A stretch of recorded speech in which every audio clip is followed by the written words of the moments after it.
we are transitioning to our next panel, GTM 2026. Welcome to the show, Doug Landis, CRO and co-founder of StoryPath. How are What's you up, doing? Julia? How are you? It's good to be back. Very, very excited for this one. What's the latest and greatest? What's your top AI GTM prediction for 2026? There's going to be a lot of consolidation. I think people are actually going to start getting real value out of AI in 2026 versus a lot of the hype. That's just my take. There's been a lot of noise in the space, and it's made things really confusing. I think we're going to get a lot more clarity, and people are going to have real strategic kind of initiatives that they can really execute on in 2026. It's going to drive real meaningful value. So should be fun. Should be. Well, the stage is yours. Rad. Awesome. Well, I have such a great panel. In the interest of time, because we have a lot of discussions here, why don't we just quickly go around the room and y'all say who you are and what organization or what your role is and what your organization is, and then we're gonna jump right in. I've already given my my hot take about what I think 2026 is gonna look like in the world of kind of AI go to market, but we've got so much more to dig into beyond my measly little thoughts. Lisa, let's start with you. All right. Hey, I'm Lisa Sharapata. I'm the VP of AI and go-to-market strategy at Metadata IO. That's rad. Look at that. VP of AI strategy. When did that role start? Was that like a year ago? I could have made it up. I've been the CMO at the last couple organizations, and it was just a completely for me, like I need to shift gears, and so let's just change all of it. Rad. I think we're going to see a lot more new titles coming in the next year. Leigh-Margaret. Hi. Hello. Great to see everyone. I'm Leigh-Margaret Stull and the CEO of Mural software, which also includes Luma. It's a services group that we're also very excited about. Nice. Hi, Claire. Hey, nice to meet you all. How's it going? Great. I'm Claire. I lead the marketing team here at Common Room, and Common Room really helps go-to-market teams generate pipeline by understanding who to target, when to engage, and how to convert. So we sort of unify a lot of scattered buyer signals across the buyer journey into one unified person. Nice to meet you all. A lot of people have been talking about Common Room lately, so congrats. Good to hear. You're doing a good job. I was just talking about you this morning, in fact. Hey, Jay. Hello there. Hello, everyone. Jay Hallberg, co-founder and CEO of VelocityEngine. We've been around for 2 years helping teams go to market in minutes, not months, is our mission. So third time around the startup run. So that's so fun. I love that. Minutes, not months. Sweet. You could take that in so many different directions, by the way. Hey, Mitch. Welcome to the call or the conversation. Thanks, Doug. Wonderful. Hey, I'm Mitch Speers. I am CRO and co-founder at BuyerForesight and a new venture called Amzai. We do event-driven demand gen for B2B companies worldwide, and I am really pumped to be here today. That's awesome. Event-driven demand gen. It feels like that is like a pretty hot wave right now. I mean, it's interesting because like even if you just think about events just in general, I feel like more and more people are interested in events and live events, if you will, because like so much of what we do is over kind of this medium. But we can talk more about that. But I want to kind of jump into the first question, which I think is a great catalyst for this overall discussion, which is if you kind of zoom out over the last 12 to 18 months, what has changed in the world of go-to-market faster than you expected, and perhaps more stubbornly, what hasn't changed? What didn't change at all just over the last like 12 to 18 months? And we can anchor in like where we think AI's impact was actually overestimated or even underestimated.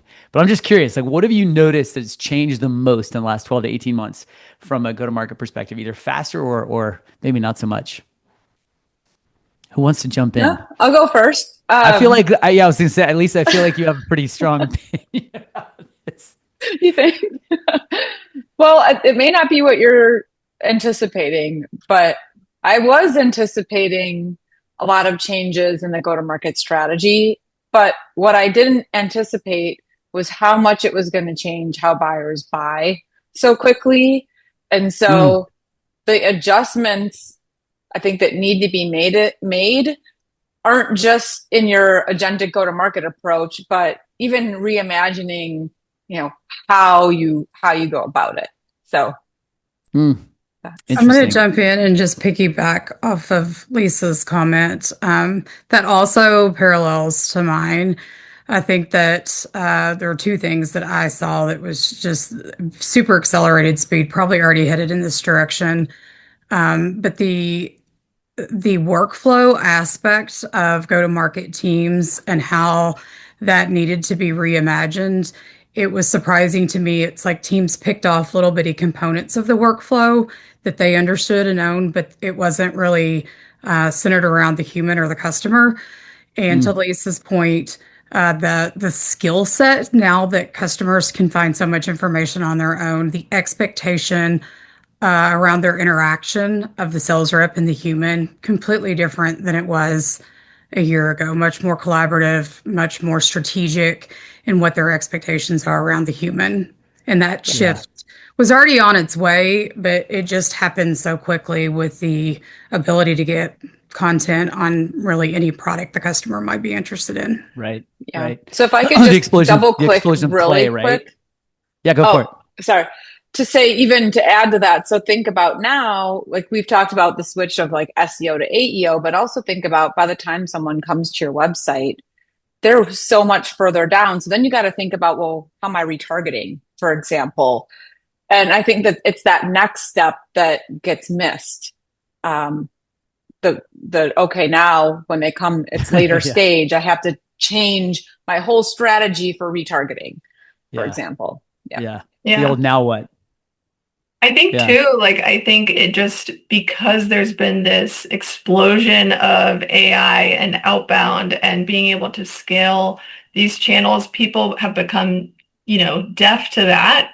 And really, like we were talking about events, leaning into these very human-centered type of discovery or learning, like community, peer groups, events. And I think from a marketer's perspective, it's like, wow, like we really need to pay more attention to those types of channels and go deeper there. I think just because people are reacting to this explosion, and I definitely didn't anticipate it changing the buyer behavior so quickly and kind of giving buyers the lead on their go-to-market approach and how they're going to discover new products. I think it's also really raising the bar for go-to-market teams. Good enough isn't good enough anymore. Since AI can do so much of the sort of just regular generic stuff.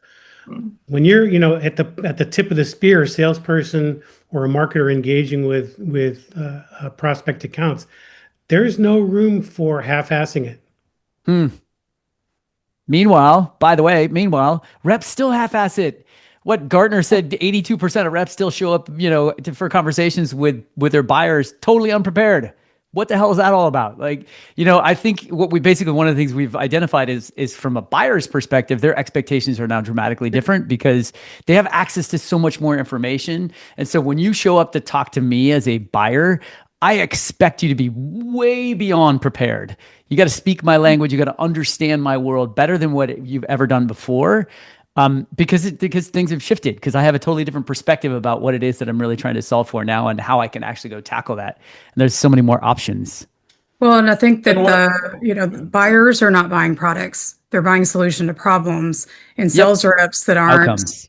Yeah, they're totally asking for speed to outcomes, and sales reps that are not going deep to understand their problems. The products are just an answer to a bigger pain. And I think the tolerance is low for pitching, demoing. They can do that on their own.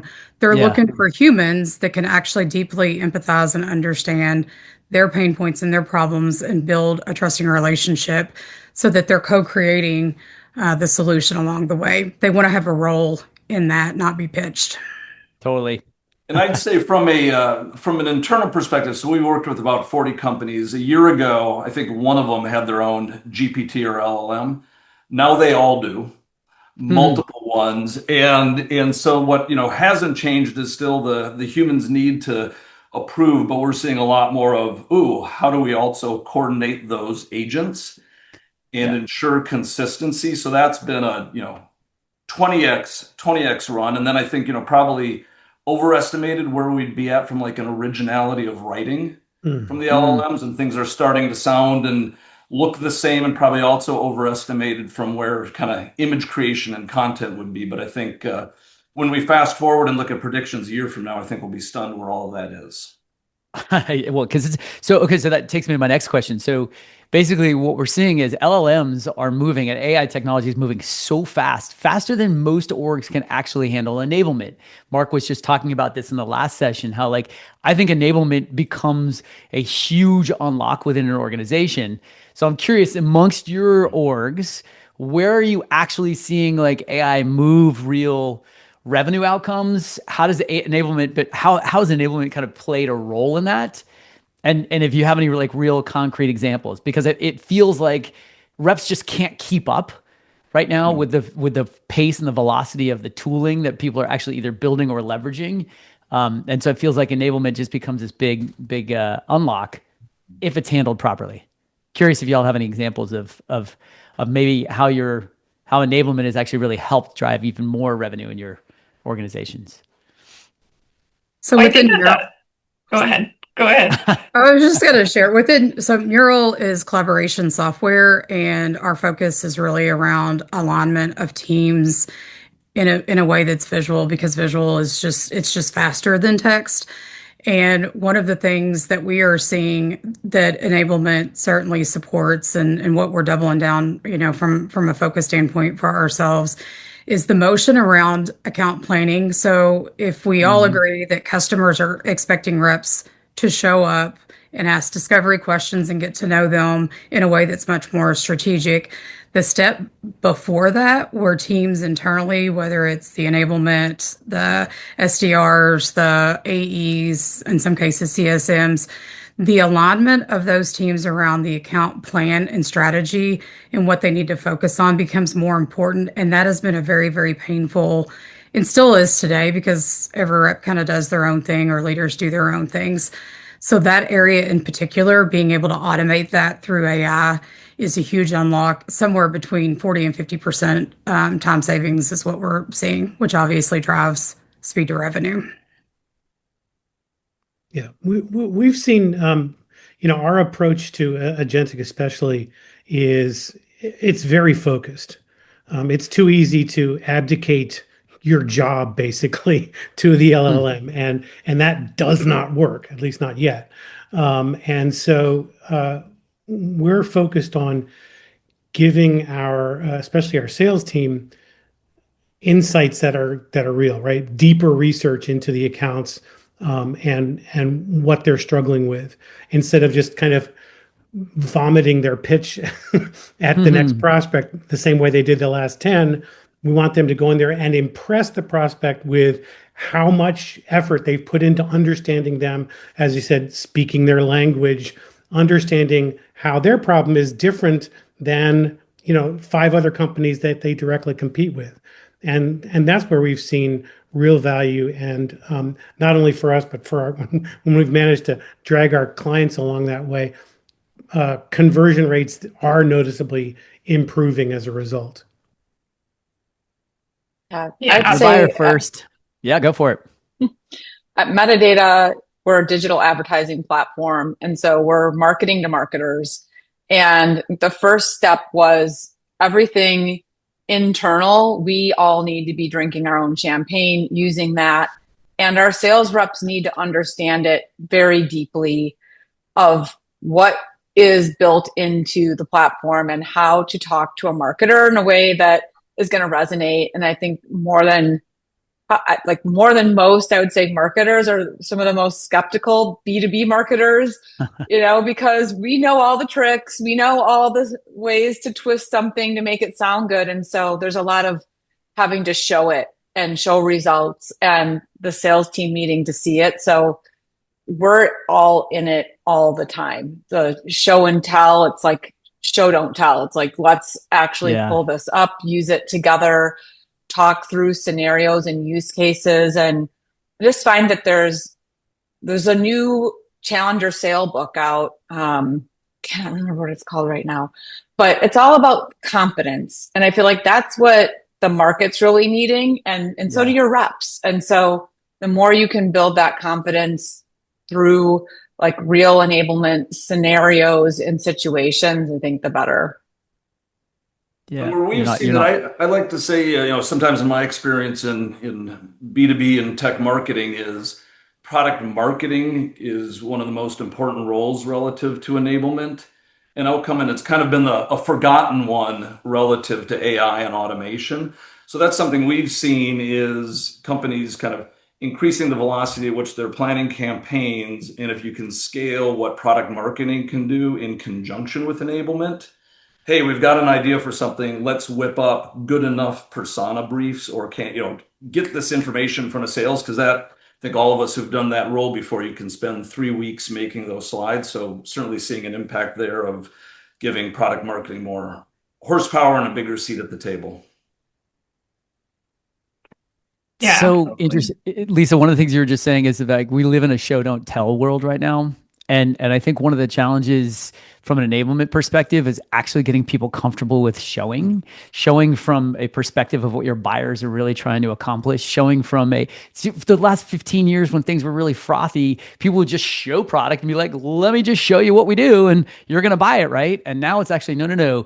Let me show this so that you understand how it actually fits in your workflow and changes the experiences you can have with your customers, make it so much more wildly customer centric. And I think that's a shift that I don't know if enough companies have actually done from an enablement perspective. I think from an enablement perspective, we're still taking the old school approach of like, oh, let me just enable you, train you on how to use the products, give you the pitch, give you the personas, do all the old school stuff. And we're not actually being more advanced in terms of putting ourselves in the customer's shoes and trying to identify what they're trying to accomplish and how we can help. And oh, by the way, what other options they might actually have as well. We can't forget about that. Yeah, just to double click on that, what customers are expecting along the lines of the empathy of their pain is that you understand and acknowledge it. And one of the things that I found most interesting in the last year, stepping into this role, were the use cases around some of our accounts, how they were using that visual show don't tell motion all the way up front and just even documenting workflows for their accounts. And so that's something that actually has inspired us. But very, very top Fortune 500 companies, and their motion is rapidly being evolved to really focus on the documentation of those pain points, because through that journey and process, as you're co-creating with the customer, you're building trust. And the customers then trust whatever comes out as potential solutions, because you've stopped to really unlock and allow the customer a space to think through all of that on their own. So it's definitely taking more of a consultative sales approach, which again was already in motion, but it has just rapidly accelerated and elevated the skills required for any sales rep in any team, whether, that was used to be sort of a concrete thing, and now it's an expectation of anybody that's calling on accounts. Yeah. Nice. One thing we built for our go-to-market team is this internal kind of Slack bot. And so any rep can go in and say, hey, I have an upcoming meeting with a RevOps persona. They're a PLG motion. Here's what I know about them. Here are the notes from my discovery call. And it'll actually query and look at all of our Slack conversations, all of our Gong conversations. It'll reference all of the product marketing materials that have been built and be able to come out and give you this really customized, personalized way to demo or pitch or ask more discovery questions for that particular persona. And AI is just so powerful in the sense that it can synthesize all that information and find it immediately. Yep. So that's one way that we've been able to just use AI to really sort of, it's like in the background type of indirect helpful sort of information for our reps that they can just get at the, very, very, very quickly. So What's interesting about that though is what a lot of people don't realize is that's actually still a pretty lagging indicator data. So it's one thing to like, it's super helpful because it's like, what, because so much of the challenge our reps face is just context switching, right? It's time management and it's context switching. It's like, oh my gosh, I got to jump on another call in 15 minutes. I need to get booted up on what's happened in this account or with these conversations, over the last, 2 weeks, 3 weeks, months, whatever it may be, right? So it's so helpful to give them like the context going into the conversation. It is also a lot of lagging data though, because it's like, oh, this is all the stuff that's already happened, or this is the stuff that we already kind of know internally within the organization. So it's something for everyone to be mindful of. One of the things I want to talk about is like the speed of adoption of technology. I mean, all of you in your roles, one of the things that we have to do as leaders is be really mindful about what I would call like whiplash, technology whiplash. I mean, there's so many new tools out there that make so many promises. And, it's like by the time you adopt something, I mean, adoption is one of the biggest challenges for all of our technology, right? That we all sell. It's like, how do we drive adoption in an organization? How have you designed your go-to-market organization so that reps don't actually feel the whiplash of constant new tooling and new technology, whether that happens on a monthly or quarterly or even maybe just an annual basis? What's been your plan or strategy? I'll jump in. So for us, we definitely focused on, and it comes back to the conversation we opened with. The whiplash for us was coming from, there was a period, and I think we were all in on this, where it was like just rapid experimentation. Everybody bring your AI tool to the party, and it allowed, It became a hot mess. Right, it became like a hot mess, what? and then pretty quickly the brakes started to get pumped a little. But it comes back to anybody that is allowed like complete freedom to do that, and we're not thinking through that entire workflow. It creates a cluster. So it's ironic because all of these promises of saved time or improved outcomes, etc., actually, it's actually a ginormous fail in that regard. And the recent MIT study sort of proved this out. Right. Around 95% of AI projects are failing. And what was more interesting to me about that study wasn't the 95% failing. That wasn't super probably surprising for those of us out in the middle of it. But the 5% that were succeeding, it all came back to the humans that were inside that organization and how they were aligned across entire workflows to install AI and really reimagine what those workflows entirely should be. And so I think there's a lot of learning there for all of us around the 5% and how we shift from just everybody bring their own rapid experimentation to how do we experiment as an overall org to get to a better customer experience overall. Yeah. But it's so common, but it's like the outside in perspective. It's like, what are we trying to accomplish? What's the best way to do that? How do we not create the most noise or like whiplash or hangover for our teams because we're constantly making changes? Yeah. We've largely avoided that whiplash by simply not putting those tools in our sales team's hands. Right? We're taking a conservative approach because we know that the natural tendency is going to just like, okay, just write my sequence and tell me when it's done, right? And so instead, we're made a conscious effort to control what we can control in terms of surfacing useful insights that they can use to then mold their pitch in an effective way, but not try to make them build those prompts themselves. And the real struggle that we see is not so much that the whiplash about the technology, it's the whiplash of the expectation that the growing expectation of can they start to think a different way? Can they start getting into a habit of connecting insights with suggestions about how we could engage with a client? And if they can't do that, then that's a real problem. That's a bigger challenge for us than the technology evolving as fast as it is. I also feel like, and Lisa, I'm going to look at you here for a second. I also feel like, and we also got a question from the audience, but there is this element of like, you need some, what's a way to you need some governance in your organization. Thank you. That's the word I was looking for. I think every organization right now needs some level of governance. So like here's our AI strategy. Here's how we are planning to leverage AI within our organization so that we don't get overwhelmed or inundated with kind of everyone bringing their favorite tool. I think, it was mentioned earlier that like, that's what we did in the very beginning. I was like, ooh, let's just kind of have some fun with this. It's like, the white elephant party, if you will.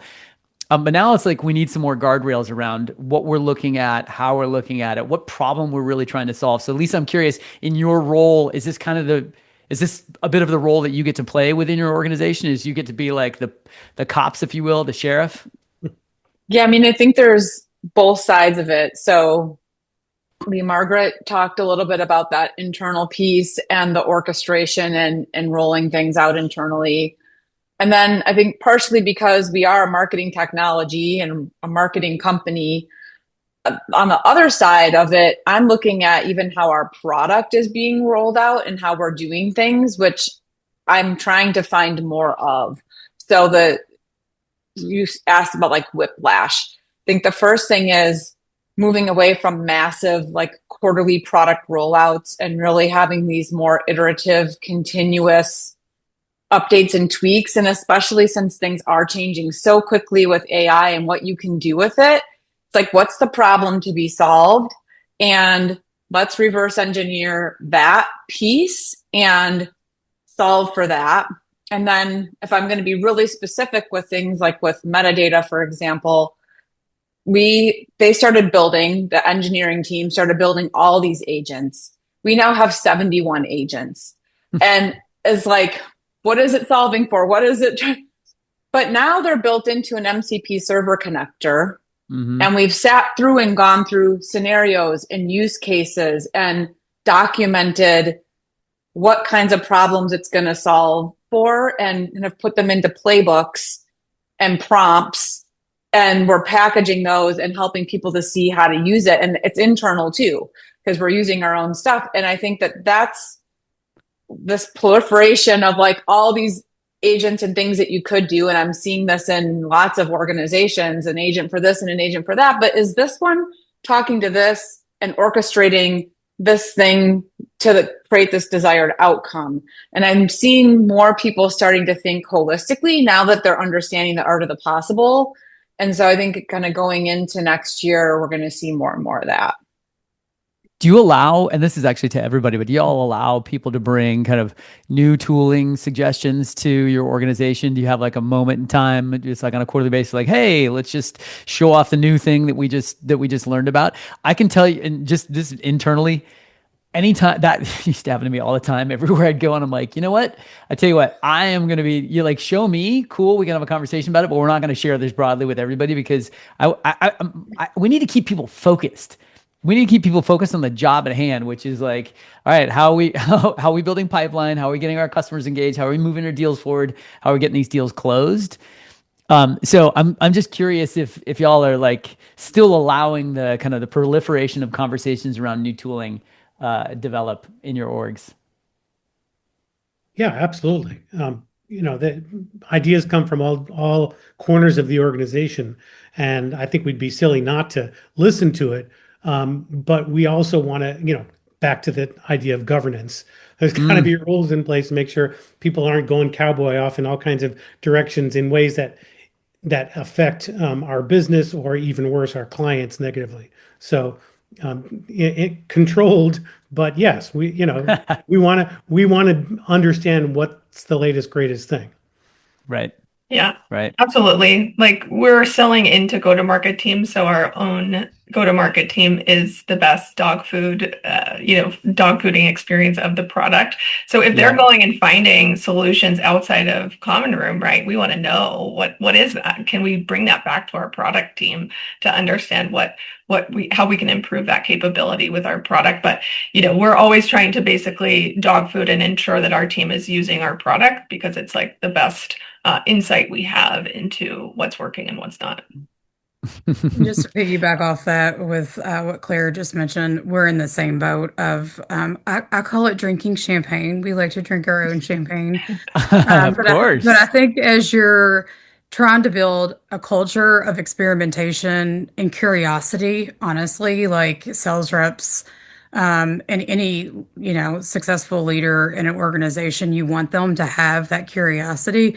You've got to be open. There's a balance to bringing new tools and suggestions, but we've gotten much more rigorous around starting with the problem statement first and ensuring there's alignment on the problem statement and that the problem statement is a high enough priority to warrant solving for on the list. So really more consideration around is there overall alignment that that thing is really the most important thing that we focus on. Right. It's always great to see, new emerging technology and the way it's being used, but that has helped us with a more streamlined approach to what we invest in versus not. Right. And we Yeah. do as well. And similar to Claire, we sell to go-to-market teams. Just for context, I only have a couple people on the go-to-market team right now, so there's less whiplash, and we're in that I think enviable position that we can use caviar or dog food our own software, and then look at what are what will it look like over the next 12 months. And so I think I'm also very curious. It'll be interesting to see for companies like ours and others that are just building go to market now, how, with a fresh stack, what does that look like? So it's, I'm doing it right now, and it's brutal. yeah. Because by the way, there's just so much noise. Everybody says they do the same thing or something similar. And the good news is I know I don't need that much technology. That's the great news. My cost for my go-to-market tech stack is very, very low.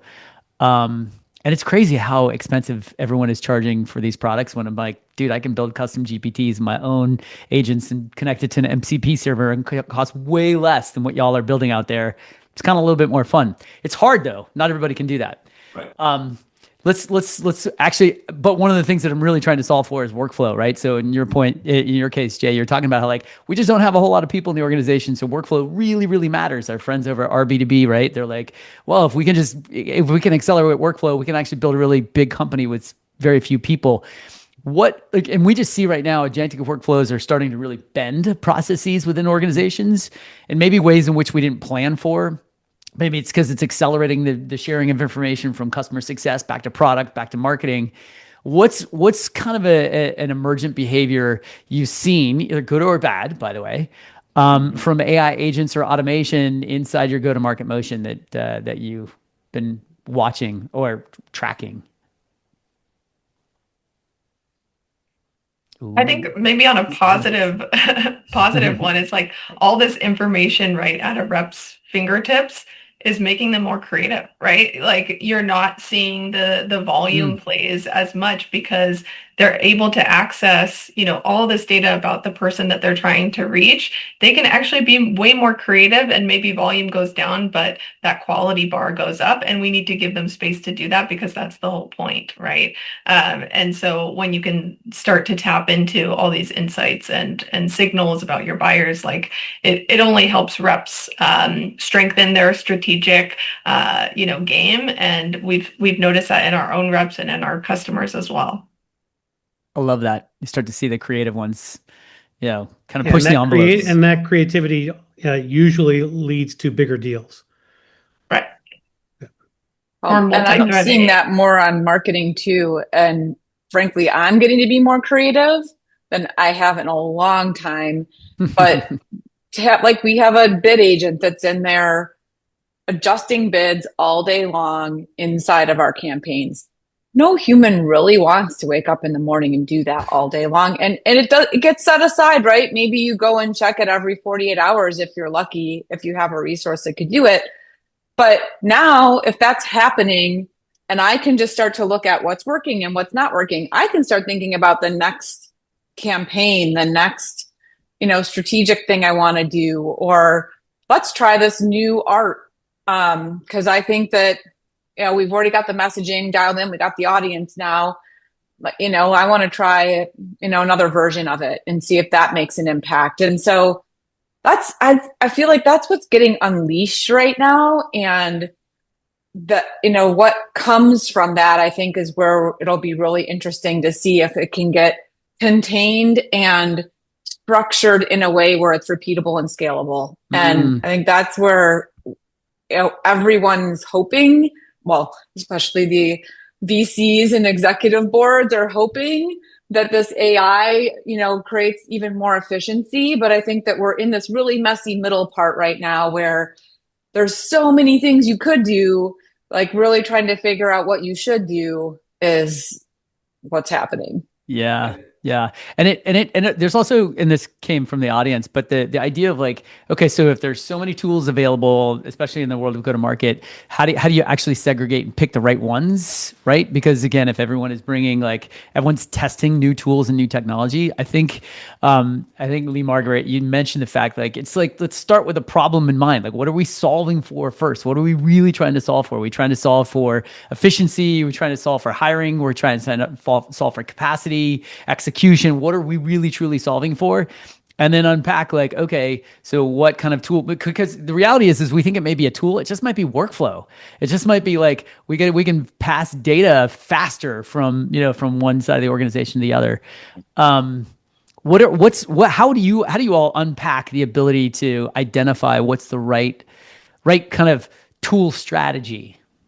I think for us, it comes back to our people. So just, kind of piggybacking off your last statement, like in terms of emergent behavior for us, we're seeing and we're also hearing from our clients, there is sort of a split. So those that were already curious kind of to begin with, it's creating more opportunity for increased curiosity.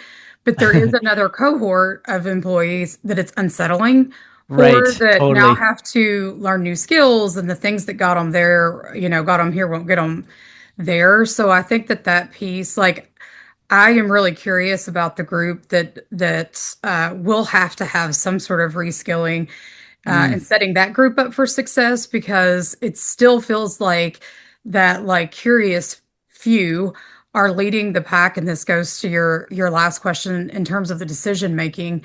That group is driving the decisions also, because they're out there in it and come with a higher degree of information and insight around the problems and also the solutions. And usually it's hard for them to separate. They've already identified the problem and have a formed point of view on the solution before everybody else has come along on that journey with them. So that is something that, again, going back to really identifying the problem, ensuring that everybody's got a voice in that problem, and deeply thinking about not an already sort of predestined solution, but what are all the alternatives?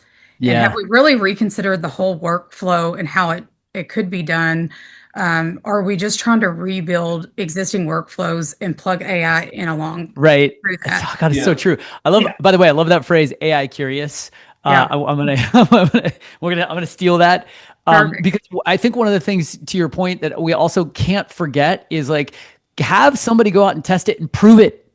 Prove that it actually works, that it drives some level of efficiency. Just or experiment with it. Yeah, Go do that. Totally. Don't be afraid of that. I think one thing we've noticed across our customer base when they're experimenting with these new tools is they jump to the solution, the automation right first, versus really thinking about their data foundations, and do they have all the things set up and accessible and unified in one place before you go and roll out, an AI SDR. It's like, it's never going to work if that AI SDR doesn't have access to your Salesforce. Is your Salesforce clean, right? So I think that there's a lot of this, like, let's jump to the easiest thing that sounds really cool and sort of sexy, and it's going to automate everything. But before kind of reflecting and looking at, do we actually have the right foundation that can take longer to be honest, to build out and unify. And that's kind of the harder work that teams really have to look at. Doug, I was going to say, I love the use of bend in that question. Because we all have our singularity visuals behind us. And I think, something we're seeing and thinking a lot about is really, we think we're going through kind of a generational change in what the UI is and the experience. And so I think that is to me, something I'm looking at is, even as we evaluate, is sort of, who's thinking about how different it's going to be. Because I think it's, we're finding a lot of the traditional application workflows, even that we've built in our own product, people just aren't thinking that way anymore. It's, how does this all work in a highly interactive, Yeah. chat trained environment?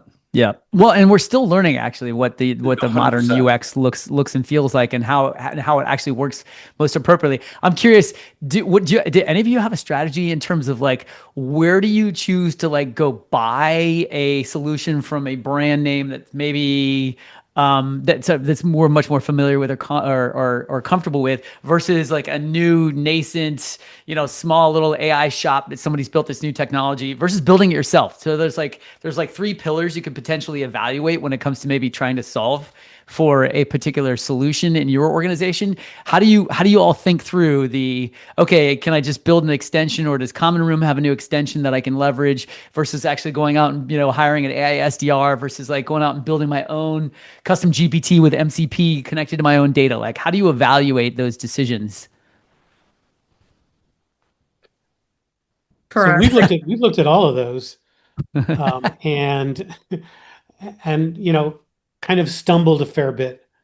And we ended up buying one piece of technology from a startup, where I just happened to have a relationship with the founders, so I kind of trusted them, and it showed great promise.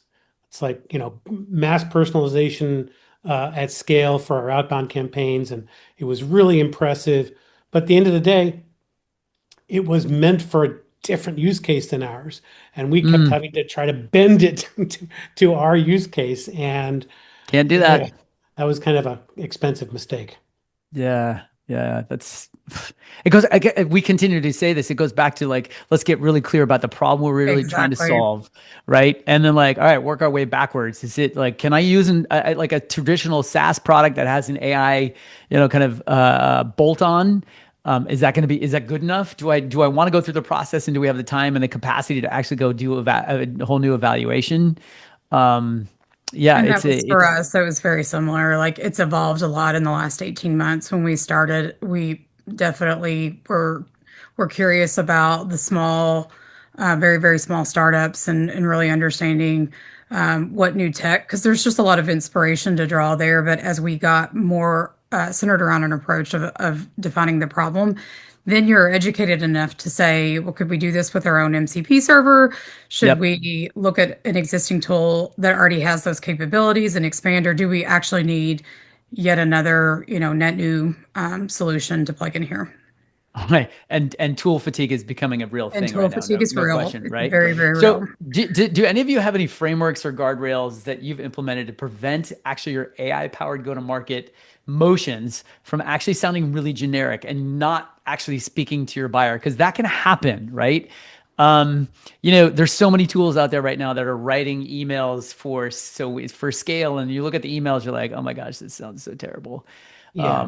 Whether by the way somebody's built that from their own custom GPT, or you guys have actually implemented tooling or technology, but do you have any guardrails or frameworks to evaluate kind of the output, if you will, of this AI powered go to market motion, so that you can determine whether or not it actually really matches the tone that you're looking for?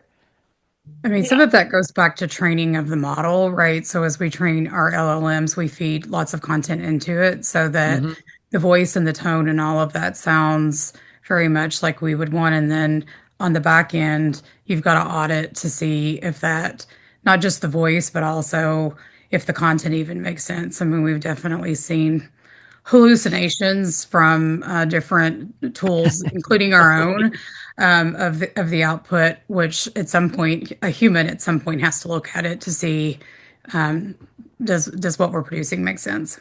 Yeah, Yeah. totally. I think it's Yeah, I was gonna say, important. Lisa and Claire, what do you guys think as marketers? Like, how do you evaluate that they're not like, tweaking your messaging, or, your outbound in a way that's like, wait a minute, what? This doesn't sound like us at all.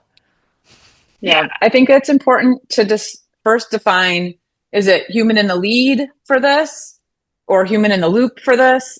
Where are Mm, those stop gaps? Are you treating this agentic system as a workflow and then it's a human in the loop that's checking things? Or is it a human in the lead, let's say for content creation, that has some agents writing certain things that needs to be checked like you would check a new copywriter coming onto your team? And so, I think as we start to build out more agents and agentic workflows, that kind of documentation will get created more and more. But I'm seeing best practices really starting to emerge around, human in the loop versus human in the lead, and figuring that out.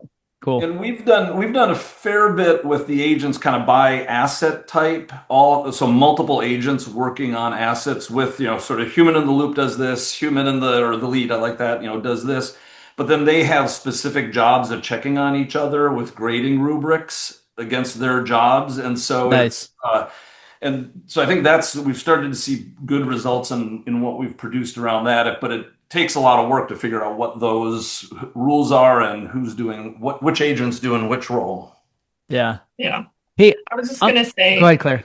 sorry. We have it set up so that, our marketing team and SDR team can actually work together on those plays, right? So we have different plays that each one is working on based on a campaign. And then marketing can actually set the tone and set the AI, orchestration and prompting to make sure it works. But we're always going to rely on, an SDR to be in the loop and reviewing that until we feel comfortable. And then I think for the certain plays where it could be a little bit more simple, we've tested this a ton, then we can give like a thumbs up and say like, hey, let's review this maybe on a weekly basis, but we feel confident now that it can kind of run on its own. So I think it's just kind of that crawl, walk, run sort of framework that we use for different segments and plays that we're running these AI agents through.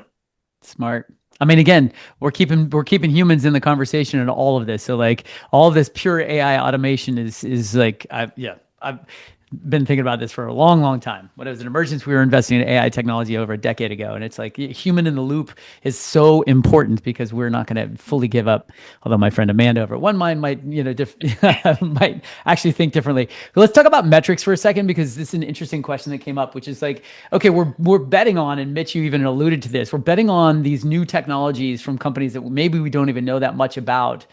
And the fact is, it's still really early to determine whether or not there's actually real metrics or real impact or even real case studies. So how would you coach a leader to balance kind of speed, execution, investing in a kind of a new startup versus experimentation, right? When the risks are really high. Because like Mitch, to your point, you said it earlier, like if something goes sideways, all of a sudden you've just wasted all this time and money.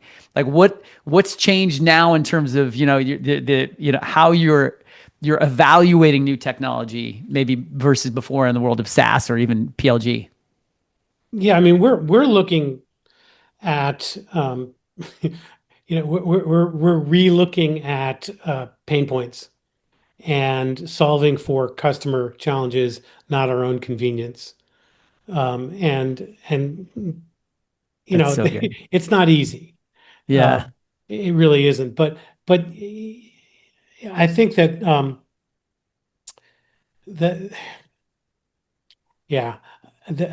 gonna stop there because I could go off on a big tangent and I don't want to waste everyone's time. I love that comment, by the way, of like, there's convenience versus solving for real customer pain points. And that's like that we all have to be really, really mindful of that. Are we just solving because we want to make things easier for our reps, right? So they don't have to enter as many fields in Salesforce, or they don't have to actually do as much to create content. But is it really solving a real problem for our customers? Or are we just trying to just make things easier for them? I think that's a really interesting checkpoint to evaluate. Anything else? Yeah, because we're helping drive our clients' pipeline. We are a lot more focused on the notion of accelerating the velocity of opportunities. Yep. Rather than, we got this many MQLs, this many butts in seats. Yeah, fine. But how quickly? What's the increase in velocity from they showed up to an event to they actually became a customer, or at least got into your proposal flow? Right. Another question. Go ahead. No, go ahead, I was Claire. just going to say, like, thinking about metrics and sort of what we touched on in the beginning is like, some of these metrics from outbound and MQLs and all of this stuff like just seem less important than overall like brand. But I'm like, from a marketing perspective, I'm like coming back to brand and how do you measure that? Because it's so really hard. your perception, right? Your perception in the market is actually way more valuable and important these days because we're not able to access that customer with the outbound, with the brute force. I think it just, if someone can kind of figure that piece out, that would be really helpful for us. You know what's interesting is this reminds me back to the earlier question at the very beginning, like last 18 or 12 to 18 months, what hasn't changed? Guess what? Attribution hasn't changed. It's still really hard. I don't care what AI tool you're using. I don't care what you're doing. Attribution is still really effing hard, and no one has really solved for this. And people are gonna be like, we have, but I don't think you have, because it's still really effing hard. Like, okay, cool. I'm on a plane. I saw a billboard. Rad. Now I'm gonna go check it out. If you're in San Francisco, I'm in San Diego. We don't see any AI advertising. So like, I don't know what's out there. Question, as we're getting close to time here, this is for all of you, which part of your sales process is truly automated today? And what's still pretty manual in your process? And has there been a singular tool besides Common Room that you all are using, Claire, that has actually really had a meaningful impact in your business? So this is a kind of a two-part question. I apologize. It's a terrible way to ask a question, but this isn't a discovery call. Is any part of your sales process like truly automated? And then is there other things that are really fully manual or still pretty manual? So we've automated fully our SDRs. So we've got full agents from that regard. And that was something that we invested in this year, as we were really focused on creating more of a land motion than what we had previously. From a more manual perspective, and there's different things within certain parts of the process that we have fully automated in terms of support and tier one and some of those things, which we were sensitive to because we wanted to ensure that we were still service levels or something that are really important to us and a key value in terms of what we provide. But the piece that I think that from a metric standpoint and what we're measuring, to Claire's point, the upper funnel metrics are upper funnel exploded, right? So with the movement from Google and SEM to GPT and all of the optimizations, it's really hard to optimize anything in the current state, upper funnel. So some of the vanity metrics we're tossing out the window, and in addition to the upper funnel and Claire mentioned brand, the lower funnel is actually really fascinating to me in ensuring that our humans are getting with the right humans at the customer account. So we call those business sponsors, and that they're actually having those strategic discussions that we know our customers expect. And so trying to get to metrics that are signals to us as to how well that's going in each account is something that would be on the start list for this year, the quality of those discussions. Yep. Quality conversations. You only got one shot. If you got an Opti, you got one shot to differentiate yourself. Right. So we talk about. And we've gotten pretty far on the content creation by stage. We're working on demo creation. A lot of the, not enough volume through the pipeline to worry about a lot of that downstream, but we've put our focus actually more on those two areas so far. Nice. Yeah, and I'll just add, we're completely reimagining that playbook again to what I was saying in the beginning, where now we've got like the basic motion, it's all automated, but now thinking about, okay, well, someone comes in from the website. That's a late stage deal now. That's not an early stage deal. And we can track if it came in through like ChatGPT. So they're probably 80% of the way done with their sales cycle. And so that is a different conversation than it was 9 months ago. And so that's the part that we're starting to work on. How do you track that better? Take that as like the first party intent is a much stronger, way stronger signal than it used to be considered more of like third party keyword searching, like doesn't even matter anymore. You can't even tell what they're doing, right? They're in a private LLM. So like I said, it was like blowing it all up and saying, okay, those top of funnel metrics don't really matter to me either. They never really mattered to the business. It was a way for marketing to try to show that they were making progress towards pipeline. And now it's like, okay, they're here, it's pipeline. How are we helping accelerate it and moving it through the funnel, and with a sense of urgency and personalization, and utilizing these AI tools in ways that really matter to the account and the people that you're talking to and are going to help move that deal along. And that's the coolest part to me about this, is that's more human than it ever was. I think, because you have this information now, and you can use it to your advantage when you're talking to people, to be more human and make that connection. Because by the time they come to talk to you now, they really do want to talk. They can find most everything else out without you. Yeah, totally. Yeah. Goes back to buyer expectations.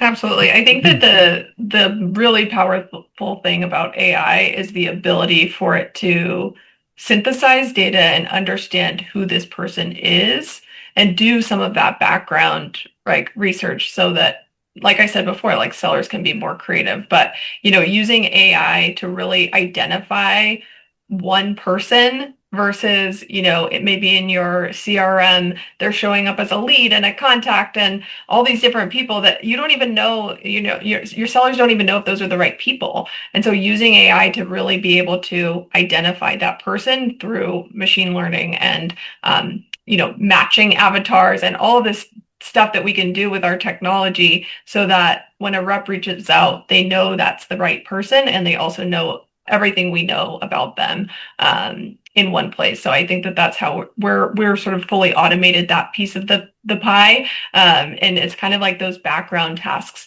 that I think, take up a lot of time and we're able to automate. Cool.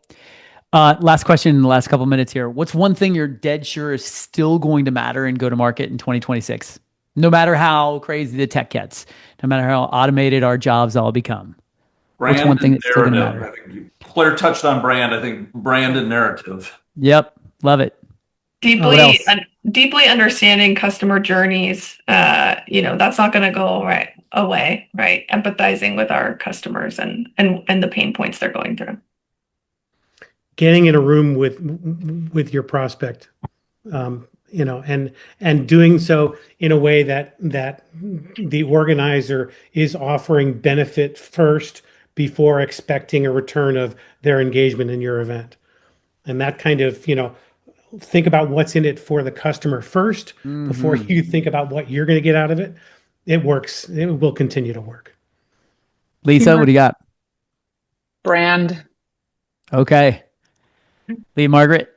For us, for me, it would be human alignment. I think that humans will still have to interact with humans, and we'll continue to think of AI as an unlock towards that. But helping humans, whether it's with each other or with their customers, that human alignment piece will not go away.